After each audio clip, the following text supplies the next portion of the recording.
All right, guys, welcome to the podcast. We've got one of the greats today, Mark Hammer Castagnini. How you doing, mate? You must be really busy with Warriors Way. Yeah, absolutely under the pump this week. So it's, coming into Hell Week with the show and getting the fighters ready. Is and all that the rest what you of call it, Hell Week? Hell Week, yeah. Yeah, huge week in MMA, Combat Sports, Melbourne. Yeah, so we've got, obviously we're on Saturday the 5th of October. Then we've got the UFC is actually the next day. There's Eternal MMA on the Friday night, and just to throw it all in on the Saturday, the same night as the Warriors Way show, there's the damn monster trucks. So I've got a bit of competition on the weekend, running an event, so see how we go. I don't think the monster trucks will give you much competition. So I've got the promotion card here. Yeah.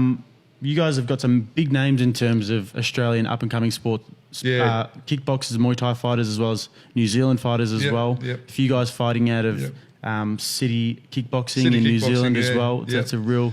Yeah, so there's Sam Hill and Baby Nansen, his missus. So it's like a husband and wife team there fighting on the card, which is pretty unique. Goals. Yeah. So they're up there in the main event of the card. 5 Kiwis fighting 5 Aussie-based fighters. So that's, there's a lot of fly-ins on this show. We've got 5 Kiwis, as I mentioned. We've got 3 girls from Adelaide. So everyone says, well, I'll put more, girl fights on. Well, I'm doing that. I think we've got about 6 fights with the girls, full Thai rules. And then on top of that, I'm bringing a couple of really good quality guys from Queensland from the Mark Pisa Strike Force gym.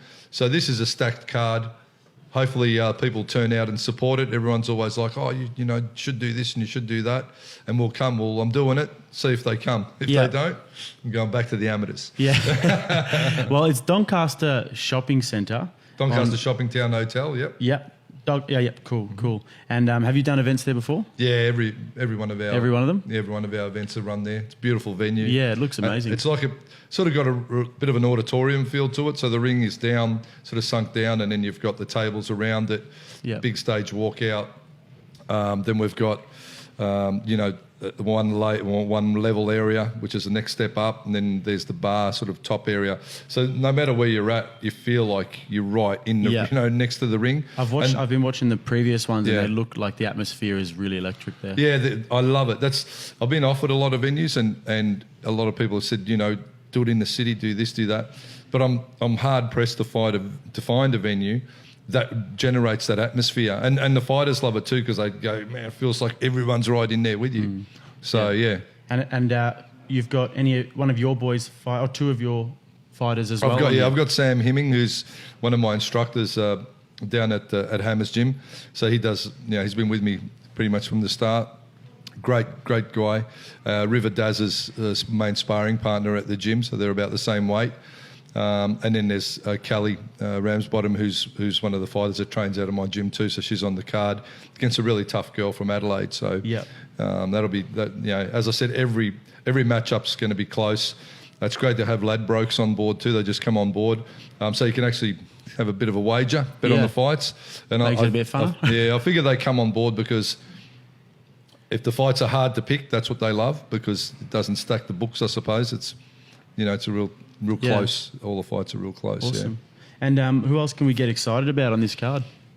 All of them. All of them.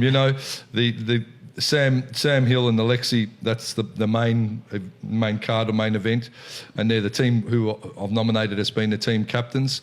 So that's going to be a good one.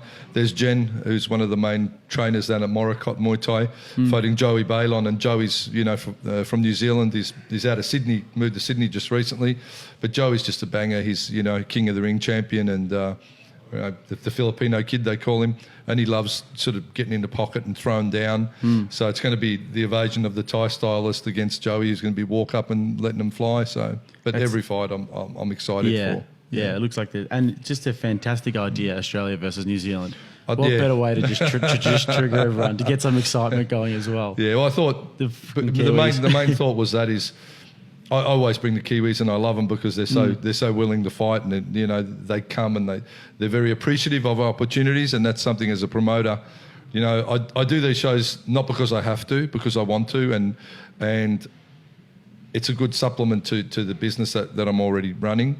But to be honest with you, I've erred on the side of, do I keep going, don't I? Because, reward for effort it's not all there. But some people go fishing, some people race cars, build cars or whatever as a bit of a hobby. This is really my passion, my hobby, my enjoyment. So it's not all about the dollars. So the Kiwis come, they appreciate the opportunity, they love to come to Australia, and when they come here, they really do want to fight. So I do it because I enjoy it, and the people that are on the shows I like working with.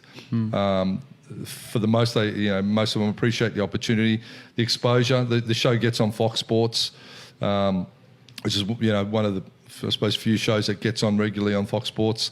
Yep. Since show one, we've had every show telecast. That's awesome. Nationally. So it's great exposure for the guys. They get home. People say, why don't you live stream it? Well, because I believe so much stuff is online now, and I get it. But the networks will only put stuff on that hopefully have people watching. And I've worked for Fox Sports for many years. And the reality of it is, boxing's always popular because it's got the old school mentality. It's a very broad audience from older people to younger people. But when you're coming into to Muay Thai or kickboxing, it does skew down a bit. So there's not as many people that are tuning in to watch the kickboxing or the Muay Thai. It is a shame about that. And then you've got MMA, and it's a whole other kettle of fish because UFC are so dominant. And with the broadcasting of fight sports, the UFC have soaked up or taken a lot of the funding that used to go to the smaller shows. Now, the licensing rights for the networks is so much for UFC that that's where they put a lot of their eggs in that basket. Right. And then they'll go, well, what's the next most popular combat sport? Of course, is boxing. It has had a resurgence, and we were talking about it earlier with Bash downstairs. It's still popular. Boxing fitness is real popular, and it's becoming more of popular in a commercial sense now as well. It is, man. And I've sort of been around it, all my life. I had a few amateur boxing fights back in the day. And that was just to keep me busy because there wasn't a lot of kickboxing on offer when I was fighting. So if you want to keep busy, you just have to fight in whatever was going. I have been a part of the boxing community as well. And it did sort of flatten out a bit, but now it's just boom, it's this explosion, with gyms opening up everywhere and promotions and guys like Brian Armatruda, who I believe you had on, recently. And Brian, he's so much passion for boxing, got in amongst it, and he's doing a great job. And then there's gyms like FightFit, and there's a lot of gyms opening up that are tailoring to build it. Obviously, you've been around the industry for a long time now, and you've really seen the progression of it. Yeah. I think nowadays it would have more of a commercial sort of like anyone can go to the boxing or anyone can go to the kickboxing. Definitely. Like anyone could go to your event on Saturday night and not stand out. You know what I mean? Yeah. Or anyone could go to the boxing or the UFC now because it's so commercially available. Yeah, that's right. And consumed so widely. Yeah, now. it used to be very stereotypical of a certain demographic, but now it's like corporate. Corporates are always going to favour boxing because it's always lend itself to that sort of audience. Predominantly male. It's obviously 90-95% male, whereas MMA has more of a female skew. And the amateur boxing or the boxing challenges obviously have brought the female market in a little bit as well, but the pro boxing essentially is a very male-dominated sport. The Thai boxing is an interesting thing, kickboxing and Muay Thai, because there are so many girls actually training in it as a form of fitness that then get the passion to compete. So, Warriors Way will have a very high percentage of female fights and a female audience. And, we pride ourselves on those events of being somewhat family friendly. Everyone that's there is supporting the fighters, having a great time. It is more of a niche audience because everyone's there to support someone primarily. But then I've generated a whole audience now of people that just love to come to the event that have no real affiliation with it, but they just love the spectacle of Thai boxing and the action, the stand-up action. Yeah. And that's when people watch the UFC. What do they get excited about? They get excited too much about the jits or the wrestling. Definitely not. You can appreciate it, but they want to see people stand and bang, That's the thing. And that's the standing striking sports are always going to be the more dynamic. Well, that's where fans sort of kind of contradict themselves in a way sometimes, because all people want to see is the standing and striking. And when there's a wrestling match, they get upset about it. But it's like, well, then, go watch kickboxing. Exactly. It's the theatre, and I commentated the first ever caged combat event in Australia, which was cage combat way back, probably 20 odd years ago now, and it was in Sydney. I think Macaruas was, won it, and there was Alva Sinisic was in there. There's a few fighters that were real pioneers, and no one had, this was when UFC was, bare knuckle before the gloves and the safety regulations, and we commentated that, and it was really sold on the theatre of it, like, no rules. Well, there's a shitload of rules. There is rules, so stop calling it no rules. It's mixed martial art. That's the correct terminology for it. So I suppose essentially the no rules or the cage fighting was humanised, for want of a better word, to make it, I suppose, more attainable to a broader audience. So that's where the UFC have been smart about what they do. But they still sort of, because of the cage and the theatrics of it and the rule set, it does push the boundaries of what people, would think is, a good visual sport. And there's still people to this day that love boxing, and they'll go, but I can't have UFC shit. I want to watch that. Blokes rolling around on each other. I don't see them stand up. It's not fair. And, I suppose I go back to the times where kickboxing, and you'd say, I'm kickboxing, and, I do kickboxing, or, old school guys would go, you can't kick, mate. You can't kick in fights. That's not allowed. So, I remember those conversations as well. So there has been a total evolution of the combat sports. At the end of the day, it's all great. The people are getting out there, enjoying the training, experiencing the events, and just creating something a little bit different for us to enjoy. I think that the UFC, as you said, the evolution of that has been so monumental, in particular with like characters such as, McGregor more recently, but then sort of like the Chuck Liddells and Tito Ortiz's and Rashad Evans before that. And it's often the personality and the bravado and the press conferences, and then and then it's the perceived best in the world. And in some cases, it is the best in the world in terms of mixed martial arts. But it's kind of. I think that's like a real draw card, is the fact that it's all encompassing. Yeah, I think it's also, as I said, the theatrics. They've sort of got that crossover of the wrestling hype and good guy, bad guy. And then they've got the credibility of, hang on, this is real legit fighting. Not saying wrestling isn't real athleticism. And those guys, I know they put their bodies through hell, and the acrobatics and the stuff that they do is phenomenal. The striking, and that is obviously, not, but just what they do as a spectacle is unreal. And I've been a part of a couple of wrestling events and worked, in the background with them. So I see how it does have a place as an entertainment sport, I suppose. Then you go to the UFC and they're like, okay, well, what's wrestling doing that makes it so popular? And it's all about the pay-per-views at the end of the day. It's all about the money. So like, well, we need to create the villains and with the heroes and the theatre. So they do. And then people buy into that. And sometimes I'm just like, oh, man, saying stuff about people's families and stuff like that in the lead up to fight. That's to me shit, And people go, oh, it's, he said this and he said that. So if we understand why they do it, that's great. But what people don't realise is there's a whole heap of parents out there and a whole heap of people that aren't following the sport, and it gets on the news for 2 minutes and they see someone throwing a hand trolley at a bus and wanting to punch on with people like Connor's done, and they'll go, man, my kids are never doing that. That's just not good, That's not the way. It paints it with that thuggish. So you can't have, the one punch, campaigns and the anti-violence things and go, we're anti-violence, and the next minute you got someone, and you're widely promoting it as well. And then it really is creating a bit of confusion. Are we martial artists? Well, if you're a martial artist, you don't act like a dickhead. You got to act like a martial artist, but then acting like a martial artist doesn't sell because people are like, oh, he's a nice guy and, you know, he fights and that's cool.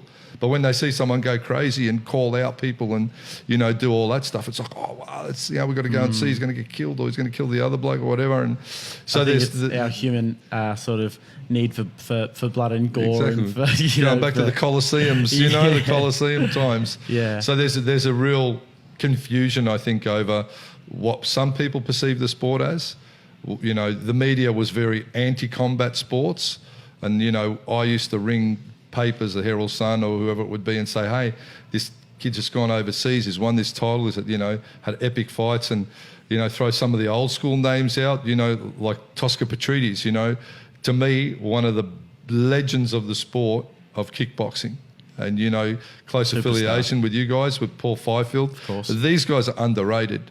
And as fighting athletes, you're not getting better than that. You know, you're not going to find someone with a bigger heart that's going to have a crack.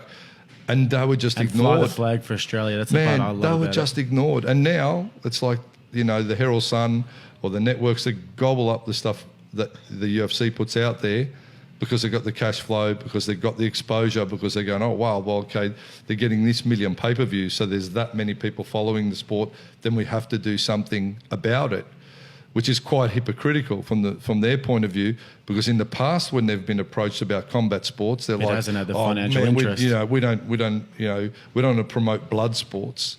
You know, we don't want to be involved in that because it's violent but it's not portraying, you know, things in the right way. Well, bullshit, because now the UFC comes to town, they gobble it up. So, hypocrisy at its best. And I've seen it over, 25 years being involved with the combat sports. I've been, involved in ringing the paper saying, I've got this guy who's an absolute legend, can we get a story on him? And just being flatly turned down because they're like, no, that's not, we want footy and cricket and golf and tennis. That's what their mainstay. So it's good to see combat sports in the media, but it's not good that it's only the UFC and anything else is shunned. So that pisses me off a bit, to be honest. Yeah. Well, I mean, you are right in the hot spot for this right now because you've got one of your best boys, River Daz, at Glory at the moment. Correct. And Glory is another phenomenal organisation and an extremely high level of kickboxing as well. So I'd love to know a bit about River Daz, a bit about his story and what he's got coming in the future. River's a great kid, like a brother to me, younger brother. He's been with me since he was 15 years of age. Trains a house down. He's of Filipino background. He's a great athlete. He's got work ethic second to none, and loyal as hell. I've got a lot of fighters coming to me saying, I want to fight you in this, and I'm like, well, yeah, come in, do your time, and then I'll invest in you because I've got kids that have been with me for 5 to 10 years that want the same thing. So why am I going to drop my pants or someone who just walks in and says, I'm a good fighter, I want to come and fight with you? Very exceptional circumstances. And when I talk about River, he's done his time. He still does the classes, and this is one thing that I sort of sit steadfast on, is everyone has to do the classes with me. There's fighter training and then there's everybody else's training. No. We're all the same team. You do the training with everybody, and then we jump in the ring and then we do the rest. So not everyone wants to train to the level or the commitment of a pro fighter, but there's nothing wrong with a pro fighter jumping into an open class, with advanced students, doing the basics, doing the drilling, doing the pad work with someone else, with everybody. We'll work together. Because as a martial artist, you have to have control. So it's like, I'm a fighter, I know you go 100%. Well, that's bullshit, You have to be able to vary what you're doing. There's a time for going flat out, and there's a time for working in with people. You should be able to spar with a kid or spar with a 100-kilo person. If you've got control and you've got skills, you should be able to do that. And most fighters can and will. And I'll use it would sort of digress off River for a minute, but one guy that I've got a lot of respect for is Jimmy Crute. And Jimmy Crute obviously training with Sam Greco. And Jimmy had a fight coming up. Sammy wasn't well, so Jimmy come down and did a little bit of striking with us. And I said, Jimmy, I'd love to help you. And, we did a session, and I'm like, now I'm going to ask you, if you can come and do the classes with everybody else, because I'm not going to neglect 40 paying members that are like family to me just to train one person, you know, that's not fair. So we all work together. We all support each other. Someone will work with him and offer something to him that's going to benefit in his training. And then I said, then after class, and we're going to go downstairs, and then we do our fighter training specific stuff, which, you know, Jimmy and River and Sammy and all the other guys were involved in as well. I've got to say, man, I absolutely love that ethos, because for everyday people like myself who are just sort of like not at a high level of combat sports, but love coming in, to be training next to a guy like River Daz or Jimmy Crude who are really good with this, and to have them looking out for you as well. Mate, that's an unreal experience for people who want to get their foot in the door with. But we're all just people, man. Like, you know, this is, and, you know, having worked in the media for years and met, you know, guys the likes of Van Damme and Steven Seagal and Dolph Lundgren, you know, and a host of, you know, fighters, and Nesto Hoost, et cetera, they're looked at as demigods. They're people. We're all just people. It doesn't matter who you are. So why is anyone better than anyone else? They're not. There's people that achieve greatness, but there's people that are also doing great things. You know, there's a fighter that's got a world title, and then there's someone that goes and feeds the homeless people on their own time with their own money. So, of course, he's got all the accolades because he's out there and he's a warrior and he's fighting. But you know what? That person that's going out helping the disabled or helping homeless or doing things in hospitals, and, you know, they're champions too. They're champions in their own right. Come on, you know, what makes us any different? So if you choose to be a fighter, you get recognition, you get opportunity, and you create a profile because of that, all good. But you still just, you know, my stepfather, God rest his soul, passed away recently, but he always said to me, you know what, we all sit on the toilet and shit the same. Doesn't matter if it's the Queen of England or the homeless bloke. We're all doing it the same, yeah? So that's something that's always stuck with me. I'm like, it's good to meet people that have achieved great things, and I give them the respect for that. But we're all just people. So then I take that into my gym. You're going to have a fight. You're going to have a fight career. Then your fight career is going to end. And then you get, what's your worth then? Well, your worth is you can pass on your knowledge to the people that you train alongside in the classes. And they're still going to look at you as someone who's achieved something, as it happens with any black belt that does their time, gets to that elite level of martial art, and then passes knowledge on. Give back, don't just take. Yeah, is it that for me is the really amazing and beautiful thing about martial arts, is that, like, often is not seen by people who aren't in a martial arts community of some sort, is like the, you know, the community and the brotherhood that you can form, and also like the humility that you form as well. 100%. If you do it right, like, and for someone at your gym who would be training next to a guy like Jimmy Carew, trained by yourself as well with River Daz, those guys. You don't often know how much it would mean to them to have them just give them a little tip or something. Yeah, and that's right. It's being immersed in that area where you're training with everybody. And you know what? When you're fighting someone that doesn't have a certain skill level, as a fighter, you've got to be switched on, because they're going to hit you with stuff that you just can't. You can't account for some people's movements that they do erratic stuff, and in that is learning. Because not every opponent you're going to read. Everyone sort of throws a jab and a cross and a kick the same way, but then you'll get guys that are less skilled that do things randomly, and you've got to adapt, you know. And it's not always about jumping on them and, you know, punching the stuffing out of them. It's like working in and you know, fine tuning their skills. And it's all, for me, it's all about knowledge sharing. It's all about the equality in the gym. I don't want to ever have a gym, and that's the thing with my gym, with Hammer's gym, obviously, is we're all the same. Doesn't matter who it is. Everyone in there is the same. You walk in, leave your ego at the door. We're all working the same way, because as a fighter, you know what? How many fighters out there have hit their peak and won titles and then just disappeared and lost all the fame and lost all the you know, the kudos and the accolades? It's often a very temporary thing, isn't it? Yeah. Exactly. So what then? What do they have then? That's why.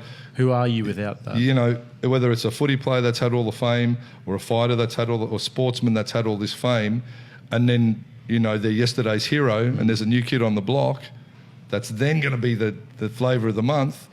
Then they get depressed, and they get, you know, they don't feel wanted, they don't feel like they've got a place in the world anymore, and all this other bullshit. You know what?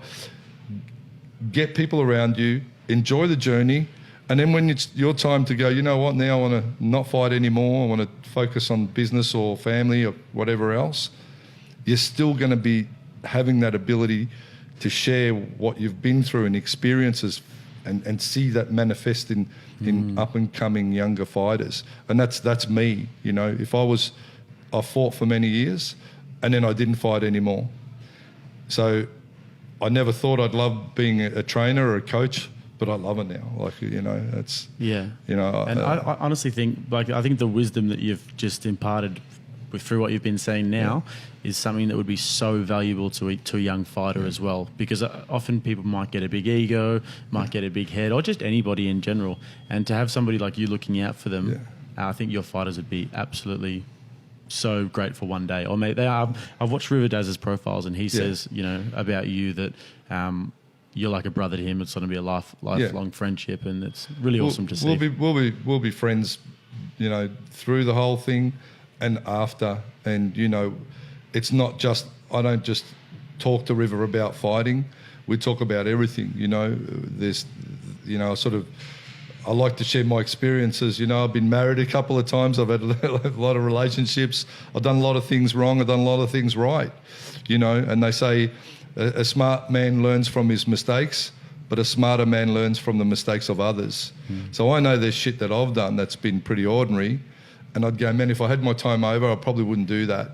So, and that's some of the stuff that you know, we talk about. I'm like, man, I did that, and that's never ended well. So don't do that. Do this. And he, you know, he'll absorb it and go, yeah, all right, I get it, you know. So we've got that relationship, and I pretty much have that relationship with most of my fighters or students, you know. That's awesome to understand that the relationship between coach and fighter transcends just fighting, just your skills and your ability to who you are as a person, and the relationship that you build through breaking down those barriers would see much more success in the ring as well, I'd imagine. Yeah. Well, it's, you know, we win, we lose. You know, I train my fighters not to get hurt. You know, my original Kyokushin instructor, which is Kyokushin full contact karate, it's what I started in. You know, we had this conversation. I remember I was a young man, and he goes, "Yeah, I look at some fights, and at the end of the fight, there's two guys, one's got his nose over here, the other one's eyes closed, the faces are a mess." And he goes, and then they say one of them won. He goes, well, who really won? They're both wrecked. It's like, you know, and I thought, man, that's right. And, you know, working security and stuff for many years, it's like fighting is, you know, you can get quite uncomfortable, but if you can get out of it without sustaining a lot of damage, well, then that's what I want for my guys, because, you know, fighting is maybe 10, you know, to 15% of your life if you live, you know, a certain long life. Yeah. So you don't want to, you know, you don't want to have any long-term implications or health issues, you know, especially with your cognitive state and, you know, things like that. You know, as I said, that there's some of the sideline stuff from being a fighter is, you know, people get depression later and stuff like that, and that's not just because, you know, they're upset because they haven't got enough money or whatever. It's because physically their cognitive state, you know, can lead to that. And I've been a part of, you know, a lot of fighter brain studies and so forth. So at the end of the day, you're in a fight, there's two people hitting each other, it's damage. You can stand there and you can get punched in the head and go, how tough am I? Or you can go, you know what, I'd rather have, you know, 6 out of 8 punches miss me, you know, than absorb all 8. That's a smarter way of winning the fight in my mind. So, you know, having good defence, good evasion is a primary training skill that I want all my fighters to have, because anyone can stand there and take a hit.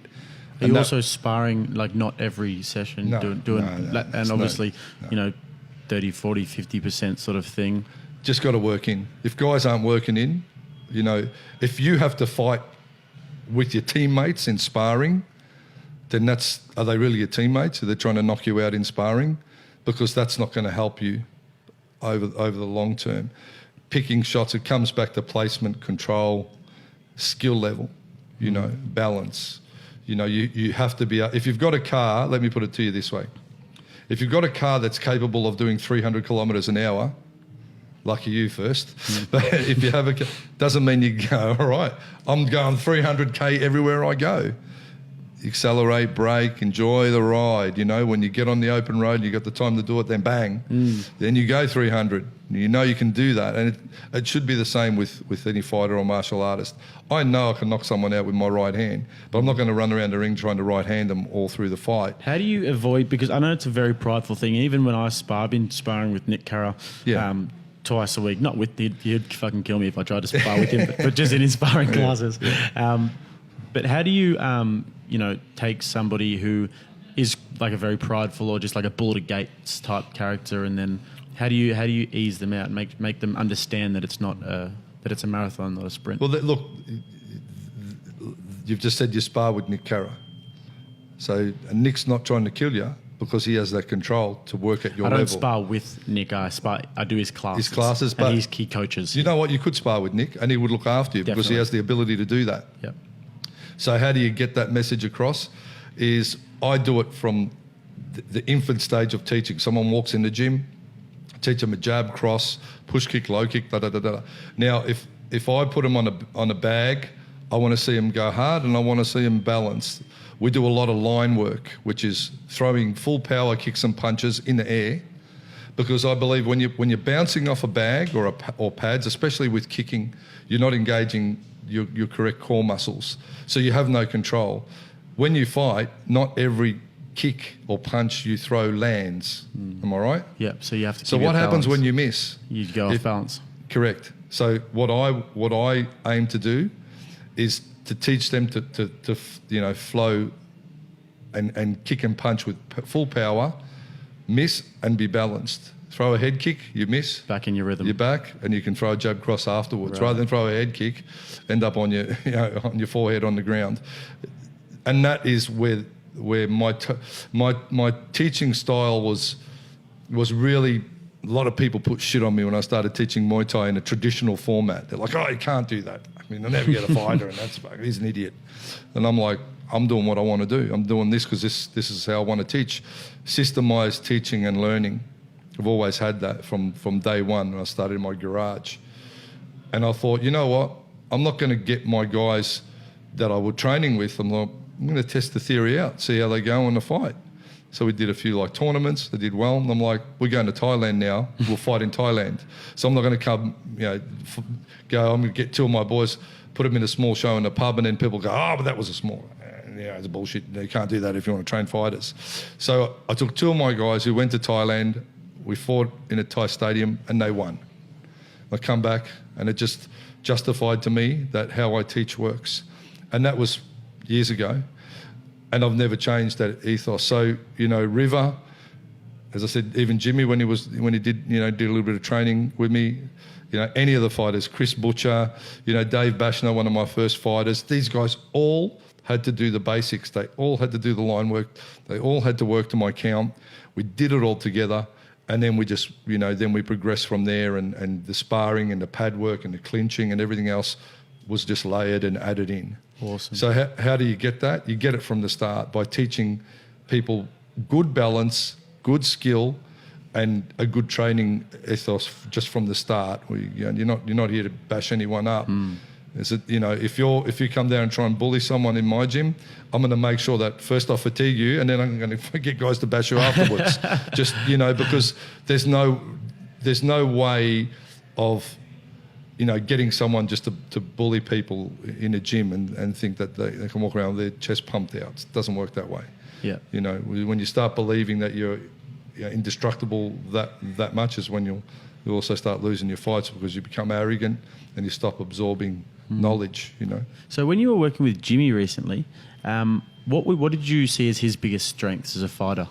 Oh, Jimmy's just what Sam Greco's done with Jimmy is just he's only 23 years of age. Let's not forget crazy. that. Crazy. He's 23 years of age. He's fighting at a really high elite level, and Sam Greco is totally invested in doing the right thing for Jimmy. Before I come here, I was just with them, and every detail from the sports psych to the the mentoring by Sam, and it's just taken care of. So Jimmy has a lot of ability, and is super strong, for his size, but it's because of his dedication and his training, ethic. He is bound to do great. He's bound to do great. So his strengths are everywhere. If he hits you, you know about it. He can wrestle the hell out of you. He's got good jits. It's just time. It's just time and opportunity. With a guy like him, it is, as you said, he's 23 years old, so he's got quite a long time to go in his career. I mean, the sky's the limit for that sort of a thing. And I love seeing Aussies do well on the international scene in terms of fighting.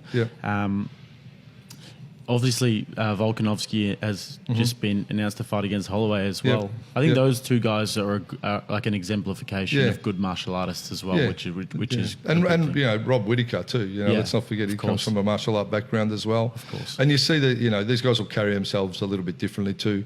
They don't trash talk and this and that. There's the hype that the UFC want to make happen, and certain people will focus on that. It's like a reality show. I suppose let's liken it to that.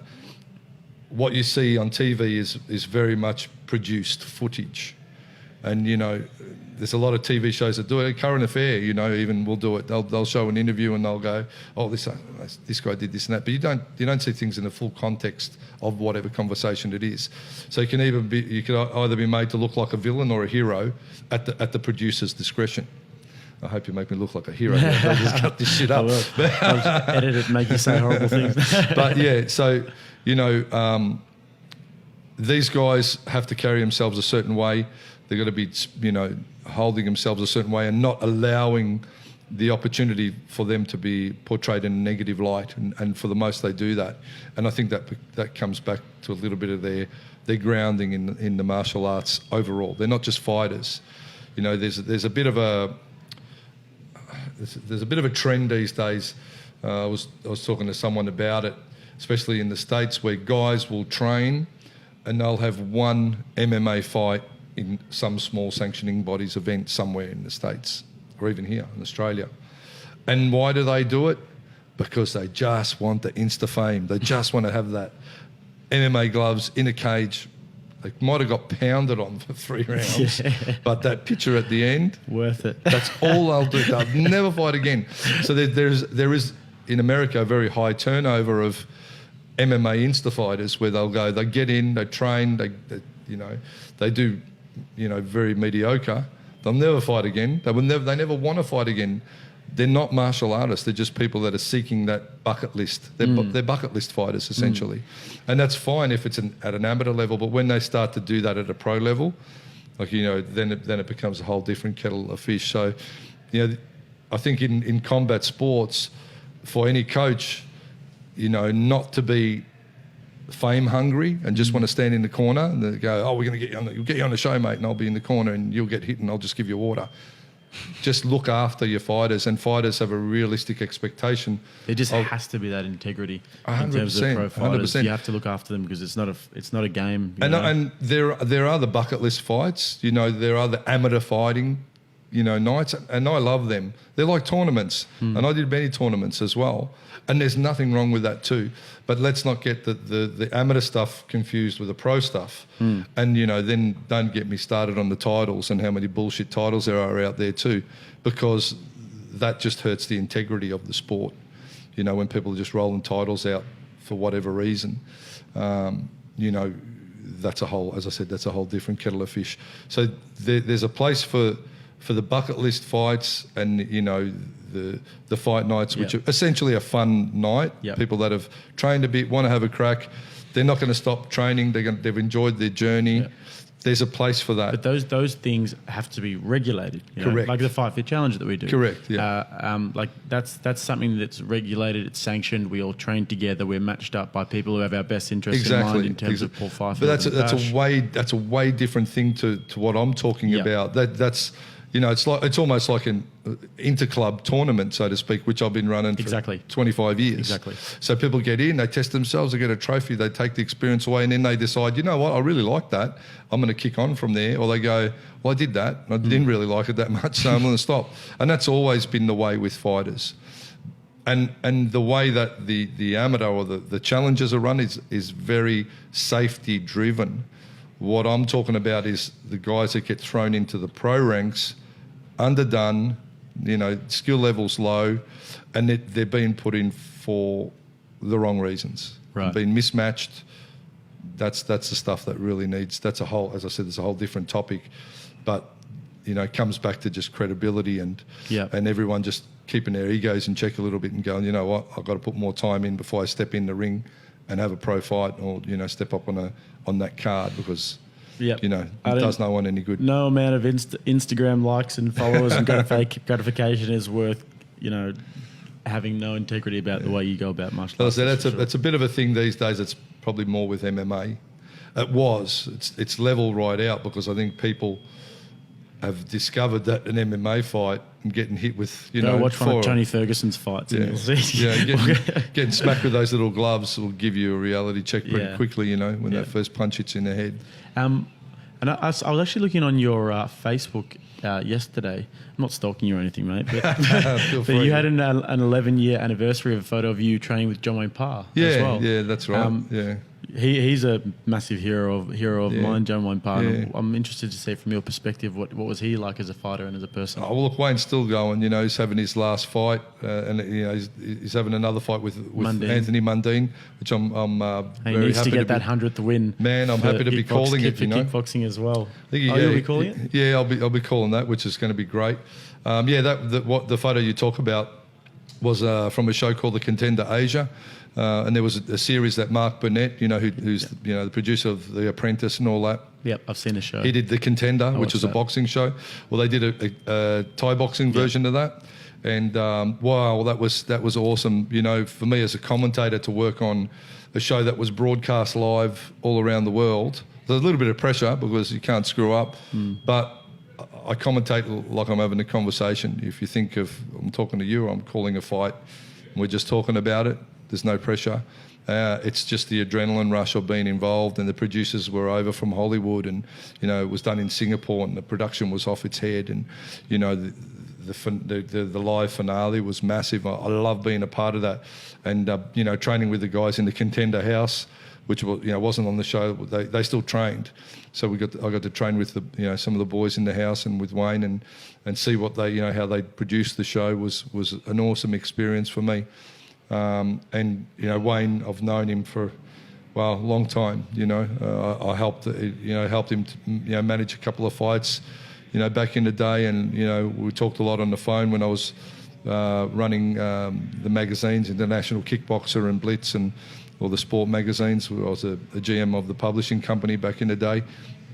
So, going through Wayne's journey when he was a young bloke, when I lived in Thailand and come back to Australia, fought on Tarak Solak show at Crown, which was the first Muay Thai fight sort of seen on TV against Chris Allen, and he got cut, and everyone was like, wow, that's crazy, He really did set... Was that when he said, I've had worse in Thailand? Yeah, I've had worse in Thailand. He probably didn't, but, he said that, and he was pumped, and, and it was at Crown Casino, how good was that, And I take my hat off to Tarak in making that happen, So there was some good stuff happening with kickboxing and Thai boxing back at that time, and sort of Wayne was involved in it, and then the shows like Evolution, which were massive shows in Queensland that were broadcast on Fox Sports.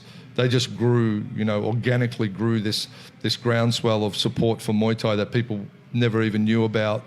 I sort of brokered a lot of deals with the fight sports with Fox Sports.